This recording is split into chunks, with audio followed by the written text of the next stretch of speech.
வணக்கம் நண்பர்களே. அதாவது நம்ம சேனலில் பார்த்திங்கன்னா சபரீசன் அவர்களை பற்றிய ஒரு ரகசியமான தகவல்கள் தான் இந்த வீடியோவில் பார்க்க இருக்கிறோம். நம்ம சேனலை சப்ஸ்கிரைப் பண்ணிக்கோங்க, மறக்காமல் பெல் ஐக்கானை கிளிக் பண்ணி வச்சுக்கோங்க. வாங்க என்ன தகவல் இருக்குன்றதை முழுமையாக பார்க்கலாம். சுமார் ஒரு 7500 கோடி பார்த்திங்கன்னா பதுக்கி வைக்கப்பட்ட பணங்கள் பார்த்திங்கன்னா அனைத்துமே சபரீசன் தான் பார்த்திங்கன்னா வச்சுருக்கிறாரு அப்படின்ற ஒரு தகவல் பார்த்திங்கன்னா அமலாக்கத்துறையினர் கிடச்சிருக்கு.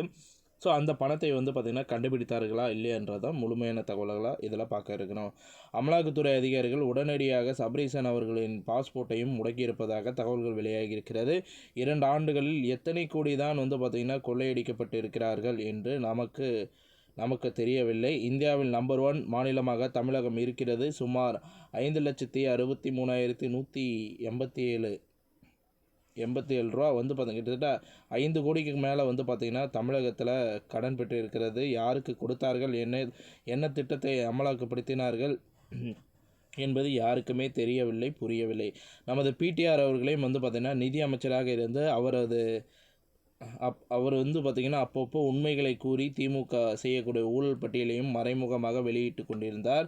அதையும் கண்டுபிடித்து நம்ம திமுகவின் விசுவாசிகள் உடனடியாக அவரை மாற்றினால்தான் மற்ற அமைச்சர்கள் உயிரோடு இருக்க முடியும் என்று, இல்லை என்றால் சிறைக்கு தான் செல்ல முடியும் அப்படின்ற ஒரு காரணத்தினால திமுகவின் தலைவரும் தமிழக முதலமைச்சருமான மு.க.ஸ்டாலின் அவர்களுக்கு ரகசிய கடிதங்கள் அனுப்பியதன் காரணமாகத்தான் இந்த நடவடிக்கைகள் எடுக்கப்பட்டது அப்படின்ற மாதிரி அரசியல் வட்டாரங்கள் பேசப்பட்டிருக்கு.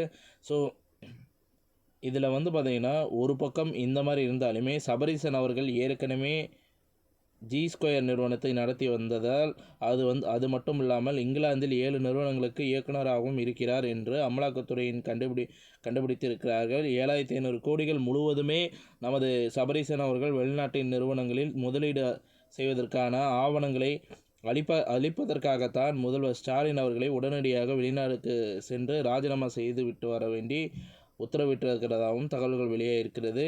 ஸோ இதில் பார்த்திங்கன்னா நமது வீடியோ மூலயமா தெரிய இருப்பது என்னன்னு பார்த்திங்கன்னா, தற்போது பாஸ்போர்ட்டை முடக்கியதன் காரணமாகத்தான் எதுவும் செய்ய முடியாத நிலைமைக்கு புறப்பட்டு விட்டார் முதலமைச்சர் ஸ்டாலின் அவர்கள். இக்கட்டான சூழ்நிலையில் நிலவியது. இனி அமலாக்கத்துறை பிடியிலிருந்து திமுகவின் குற்றவாளிகள் யாரும் தப்பிக்க முடியாது என்று இணையதளத்தில் பதிவிட்டதாக, அதாவது சவுக்கு சங்கர் அவர்கள் இணையதளத்தில் பதிவிட்டுள்ளது குறிப்பிடத்தக்கது. சபரீசன் அவர்கள் மூலமாக உண்மைகள் வெளியே வரும். சபரீசன் அவர்களுடைய திமுகவினரும் சரி, அனைவரும் சபரீசன் மூலமாக தான் கருப்பு பணத்தை வெள்ளை பணமாக மாற்றப்பட்டு இருந்தன. ஸோ அனைத்து உண்மைகளையும் இணையதளத்தில் சவுக்கு சங்கர் அவர்கள் பதிவிட்டிருக்கிறாரு. உண்மையிலேயே திமுக எதிர்க்கக்கூடிய ஒரு சவுக்கு சங்கர் அவர்கள் புரிய வேண்டிய ஒரு விஷயம் என்னென்னா, ஒற்றை ஆளாக திமுகவினரை எதிர்த்து ஊழல் இருக்குது அப்படின்றத பார்த்திங்கன்னா வெட்ட வெளிச்சம் காட்டுகிறது தான் சவுக்கு சங்கர் அவர்கள். வேலை வாங்கி தருவதாக சொல்லி நாடகமும் ஆடி பித்தலாட்டம் செய்து அனைத்தையும் இணையதளத்தில் பார்த்திங்கன்னா